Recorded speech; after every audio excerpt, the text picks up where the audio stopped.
Director ಇಲ್ಲೇ ಇದ್ದಾರಲ್ಲ. ಹೌದಾ? ಓ ಓ ನಮಸ್ಕಾರ. Okay okay okay. ನಿಜ ಹೇಳಬೇಕಂದ್ರೆ ದಯವಿಟ್ಟು ಕನ್ನಡಿಗರಲ್ಲಿ ಒಂದು ವಿನಂತಿ ಮಾಡ್ತೀನಿ, ಇಂಥ ಸಿನಿಮಾಗಳು ನೀವು ನೋಡ್ಬೇಕು ಥಿಯೇಟ್ರಲ್ಲಿ. ಇಂಥ ಸಿನಿಮಾ ಹಿಟ್ ಆದರೆ ನಿಜವಾಗ್ಲೂ ಕನ್ನಡ ಇಂಡಸ್ಟ್ರಿ ಫ್ಯೂಚರ್ ಇದೆ ಅಂತ ಅರ್ಥ. ಯಾಕಂದ್ರೆ ಇಂಥವ್ರು ಬರಬೇಕು, ಆಳ್ಬೇಕು ಇಂಡಸ್ಟ್ರಿ. ನೀವೆಲ್ಲ ನಿಜವಾಗ್ಲಪ್ಪ ಹೃದಯಪೂರ್ವಕವಾಗಿ ಹೇಳ್ತಾ ಇದ್ದೀನಿ, ಒಳ್ಳೇದಾಗಲಿ. ಖಂಡಿತ ಅಪ್ಪನ ಆಶೀರ್ವಾದ ಇದೆ, ಅಮ್ಮನ ಆಶೀರ್ವಾದ ಇದೆ, ಅವರ ಅಭಿಮಾನಿಗಳ ಆಶೀರ್ವಾದ ಇದೆ ನಿನಗೆಲ್ಲದಕ್ಕಿಂತ. ಆಮೇಲೆ ಪ್ರೊಡ್ಯೂಸರ್ ಇವರು ಅಷ್ಟೇ ನೋಡಿ, ನನ್ನ ಅದೃಷ್ಟ ನೋಡಿ, ನನಗೆ ತುಂಬ ಮಗ ಅಂತ ಹೇಳಿದ್ರೆ ನೀವು ಕರೆಕ್ಟ್. ನಿಜ ಹೇಳಬೇಕು ಅಂದರೆ ಇವನ್ ಸಿನಿಮಾನ ನನಗೆ ಭಾಳ ಆತ್ಮೀಯರು ಇವರೇ ಪ್ರೊಡ್ಯೂಸ್ ಮಾಡಿದ್ದಾರೆ, ಅದು ಇನ್ನೂ ಸಂತೋಷ ನನಗೆ. ನನಗೆ ಭಾಳ ವರ್ಷದ ಪರಿಚಯ, ನಮ್ಮ ಜೊತೆ ವ್ಯಾವಹಾರಿಕ ಸಂಬಂಧ ಇವ್ರದ್ದು. ಏನಂತಾರೆ ನೆಕ್ಸ್ಟ್ ದ್ವಾರಕೀಶ್ ಅಂತ ಹೇಳಿದ್ದೀನಿ ಇವ್ರಿಗೆ. ಒಂದು 50 ಸಿನಿಮಾ ಮಾಡ್ಬೇಕು ನೀವು ನಿಜವಾಗ್ಲು. ಯಾಕಂದರೆ 7 ಕೋಟಿ ಅಂತ ಸಿನಿಮಾಗೆ ಇಟ್ಬಿಟ್ಟಿದ್ದೀರ ಬ್ಯಾನರು. ನೆಕ್ಸ್ಟ್ ಅದು 70 ಕೋಟಿ ಆಗಲಿ, 700 ಕೋಟಿ ಆಗಲಿ, ಖಂಡಿತ ಒಳ್ಳೇದಾಗಲಿ. ಇನ್ನೊಂದು ಸಿನಿಮಾಗಳು ಮಾಡಿ. ಖಂಡಿತ ಈ ಸಿನಿಮಾಗೆ ನನ್ನ ಪ್ರಕಾರ ಅದ್ಭುತವಾದಂಥ ಪ್ರತಿಕ್ರಿಯೆ ಬರುತ್ತೆ. ಎಸ್ಪೆಷಲಿ ಕ್ಲೈಮ್ಯಾಕ್ಸ್ ಮಾತ್ರ ಮರೆಯೋಕ್ಕೆ ಸಾಧ್ಯ ಇಲ್ಲಪ್ಪ. ಅಷ್ಟು ನನಗೆ ಇನ್ನೂ ಅವು ಎಷ್ಟು ದಿನ ಆಯ್ತು ಸ್ವಾಮಿ ನೋಡಿ?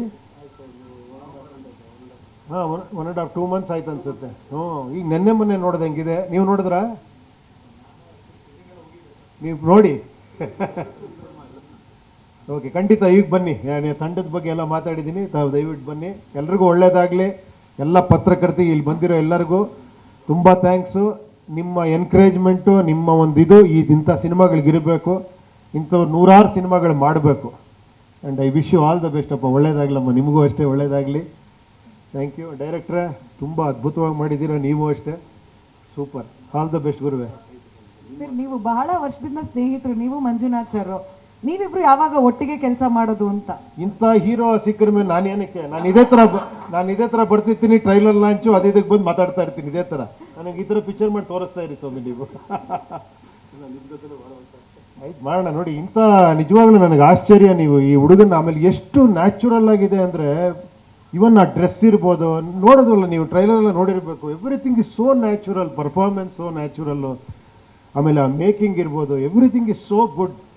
ಅದೇನೋ ತುಂಬ ನಮ್ಮ ಮನೆ ಪಕ್ಕದಲ್ಲಿ ನಡೆದಿರೋ ಘಟನೆ ನೋಡ್ದಂಗೆ ಅನ್ಸುತ್ತೆ ಈ ಸಿನಿಮಾ ನೋಡಿದ್ರೆ. ಇವನು ಅಷ್ಟೇ ತಲೆನೇ ಕೆಡಿಸ್ಕೊಂಡಿಲ್ಲ. ಹೇರ್ ನನಗೆ ಬಿಟ್ಕೊಂಡು ಆ ಪ್ಯಾಥೋ, ಆ ಕ್ರೌರ್ಯ, ನೋವೆಲ್ಲ ಎಷ್ಟು ಚೆನ್ನಾಗಿ ಮಾಡಿದ್ಯಪ್ಪ. ನಿಜವಾಗ್ಲೂ super. I wish you all the best ಅಪ್ಪ. ಒಳ್ಳೇದಾಗಲಿ. ಸರ್, ಕಾಶಿನಾಥ್ ಸರ್ ಬಗ್ಗೆ ಒಂದೆರಡು ಮಾತುಗಳು. ನೀವು ನಿಮ್ಮ ಕೆರಿಯರ್ ಶುರು ಮಾಡಿದಾಗ ಅವರ ಸಪೋರ್ಟ್ ನಿಮ್ಗೆ ಹೇಗಿತ್ತು? ನಿಮ್ಮಿಬ್ಬರ ಒಡನಾಟದ ಬಗ್ಗೆ. ಅಯ್ಯೋ, ಅದನ್ನ ಹೇಳಿದ್ರೆ ಇವತ್ತೆಲ್ಲ ಹೇಳ್ಬೇಕು ನಾನು. ಡೇ ಒನ್ನಿಂದ ಅಷ್ಟಿದೆ ನನ್ನ ಹತ್ರ ಅವ್ರದ್ದು ವಿಷಯಗಳು. ಅದೊಂದು ಅದ್ಭುತವಾದ ಹೇಳಿದ್ನಲ್ಲ, ಎಂಥ ಕ್ಯಾರೆಕ್ಟ್ರು. ಒಬ್ಬರೇ ಕೂತ್ಕೊಂಡು ಬಾ ಏನು ಹೇಳ್ತೀವಿ, ಹಾಕ್ತೀವಿ ಆ್ಯಸಿಡ್ ಹಾಕುವ ಅಂಥ ಕ್ಯಾರೆಕ್ಟ್ರ್ ಅವರು. ಆಮೇಲೆ ಅವರಲ್ಲಿ ಇದ್ದಂಥ ಒಂದು ಅದ್ಭುತವಾದ ಗುಣ ಅಂದರೆ ತಾಳ್ಮೆ. ನಾವೆಲ್ಲ ಹೇಳ್ತೀವಲ್ಲ ಹಾಲಿವುಡ್ಡಲ್ಲಿ ಆ ಥರ ಪ್ಲ್ಯಾನಿಂಗ್ ಮಾಡ್ತಾರೆ, ಈ ಥರ ಪ್ಲ್ಯಾನಿಂಗ್ ಮಾಡ್ತಾರೆ ಅಂತ. ನಾವು ನಿಜವಾಗ್ಲೂ ಅದನ್ನು ಅವರು ಕಲ್ತಿದ್ದಂದ್ರೆ ಅದೊಂದೇ. ಸ್ಕ್ರಿಪ್ಟು 1 ಇಯರ್ ತೊಗೊಳ್ಳೋರು, ಆಮೇಲೆ 1 ಇಯರ್ ಪ್ಲ್ಯಾನಿಂಗ್ ಮಾಡೋರು. ಅಂದರೆ ಯಾವ ಟೈಮಲ್ಲಿ ಏನು ಶೂಟಿಂಗು, ಯಾವ ಥರ ಶೂಟಿಂಗು, ಏನೇನು ಯೂಸ್ ಮಾಡ್ತೀವಿ, ಒಂದೊಂದು ಶಾರ್ಟು ಎಡಿಟೆಡ್ ಲೆಂತ್ ಬರೆಯೋರು.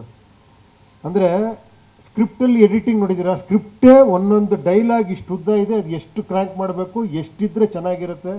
ಪ್ರತಿಯೊಂದು ಶಾರ್ಟ್ನೂ ಕೂಡ ಪ್ರತಿಯೊಂದು ಡಿಸ್ಕಸ್ ಮಾಡೋರು ನಮ್ಮ ಹತ್ರ ಕೂತ್ಕೊಂಡು. ಒಂದೊಂದು ಶಾರ್ಟ್ನೂ ಕೂಡ ಅವ್ರು ಹೇಳ್ತೀನಿ, ನಾನು ಹೇಳ್ಕೊಡಲ್ಲ, ನಿನಗೆ ತಾಕತ್ತಿದ್ರೆ ಕಲ್ತ್ಕೊ ನೀನು ಅಂತ. ಅಲ್ಲಿ ಹೇಳ್ಕೊಡೋದೇನು, ಅವ್ರ ಜೊತೆ ಕೂತ್ರೇನೆ ಅಷ್ಟು ತಲೆ ಒಳಗೆ ಬರೋದು. ಹಂಗೆ ಬರೋದು ಅವ್ರ ಜೊತೆ.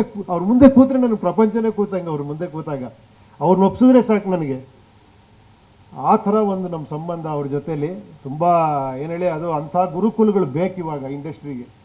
ಆ ಥರ ಗುರುಕುಲ ಇದೆಯಲ್ಲ, ಅಲ್ಲಿ ನಾವು ಬರೀ ಏನು ಅಸಿಸ್ಟೆಂಟ್ ಡೈರೆಕ್ಟರ್ ಅಲ್ಲ, ನಾವೇ ಆರ್ಟ್ ಡೈರೆಕ್ಟ್ರು, ಕಾಸ್ಟ್ಯೂಮು ಎಲ್ಲ ಪ್ರತಿ ಒಂದು ಕೂಡ ಇನ್ವಾಲ್ವ್ ಮಾಡಿಸೋರು. ಅಂದರೆ ಅಂಥ ಒಂದು ಗುರುಕುಲ ಅದು. ಅದಕ್ಕೆ ನೋಡಿ ಎಂತೆಂಥವ್ರು ಬಂದ್ರೆ ಅಲ್ಲಿಂದ. ದೇಸಾಯಿ ಅವರು, ಮನೋಹರ್ ಅವರು, ಸುರೇಶ್ ಹೆಬ್ಳಿಕರ್ ಅವರು, ಆ ಟೈಮಲ್ಲಿ ಅವರು ಮಾಡಿದ ಅಪರಿಚಿತ ಇಂಥ ಅದ್ಭುತ. ಎದ್ದು ಕ್ಲಾಪ್ಸ್ ಹೊಡೆದ್ಬಿಟ್ಟಿದೆ ಅಂಥ ಪಿಕ್ಚರ್. ಫಸ್ಟ್ ಟೈಮ್ ಆ ಥರ ಸಸ್ಪೆನ್ಸ್ ಹಾರರ್ ಸಿನಿಮಾ ಮಾಡಿದವರು. ಅದಾದಮೇಲೆ ಕಂಪ್ಲೀಟ್ಲಿ ಜಾನರ್ ಶಿಫ್ಟು, ಕಾಮಿಡಿ. ಆಮೇಲೆ ಅನುಭವ ಮರೆಯೋಕ್ಕೆ ಸಾಧ್ಯನ ಯಾರ ಕೈಲಾರ? ಗ್ರೇಟ್ ನಿಜವಾಳು. ಆ ಥರ ಒಬ್ಬರು ತನ್ನನ್ನು ತಾನೇ ಹೀರೋ ಆಗಿ, ಡೈರೆಕ್ಟರ್ ಆಗಿ ಲಾಂಚ್ ಮಾಡ್ಕೊಂಡು ಅಂಥ ಸೂಪರ್ ಡೂಪರ್ ಇಟ್ಕೊಟ್ಟು, ಏನು ಹೇಳಿ, ಇಡೀ ಇಂಡಸ್ಟ್ರಿ ಬೇರೆ ಆದರೆ ಕಾಶಿನಾಥ್ ಇಂಡಸ್ಟ್ರಿನೇ ಬೇರೆ ಇತ್ತು. ಆ ಥರ. ನೀನು ಡೈರೆಕ್ಷನ್ ಏನು ಇಂಟ್ರೆಸ್ಟ್ ಇಲ್ಲೇನಪ್ಪ? ನೀವು ಟ್ರೈನ್ ಮಾಡಿದ್ರೆ ಅವರು ಆಗಬಹುದು ಅಂತ. ಇರಬೇಕಲ್ಲ, ನಿನ್ನ ಒಳಗಡೆ ಬ್ಲಡ್ಡಲ್ಲೇ ಇರಬೇಕಲ್ಲ ಅದು. ಇಲ್ಲ ಎಲ್ಲರೂ ಹೇಳ್ತಾರೆ ಬ್ಲಡ್ಡಲ್ಲಿ ಅಂತ, ಬಟ್ ನನಗೆ ಅಷ್ಟು ಏನು ಗೊತ್ತಿಲ್ಲ, ಡೈರೆಕ್ಷನ್ ಮೇಲೆ ಅಷ್ಟು ಇದು ಬಂದಿಲ್ಲ, ಆ್ಯಕ್ಟಿಂಗ್ ಮೇಲೆ ಬಂದಷ್ಟು. ಇಲ್ಲಪ್ಪ ಮಾಡು, ನಿಜವಾಗ್ಲೂ ನಿನ್ನ ಆ್ಯಕ್ಟ್ರಾಗೆ ಎಕ್ಸ್ಟ್ರಾಡಿನರಿ, ನೀನು ಅಷ್ಟು ಚೆನ್ನಾಗಿ ಮಾಡ್ತಿದ್ಯಾ, ಮಾಡು ಖಂಡಿತ ಅದನ್ನೇ ಮಾಡು. ಒಳ್ಳೇದಾಗಲಿ ನೀವೆಲ್ಲರಿಗೂ.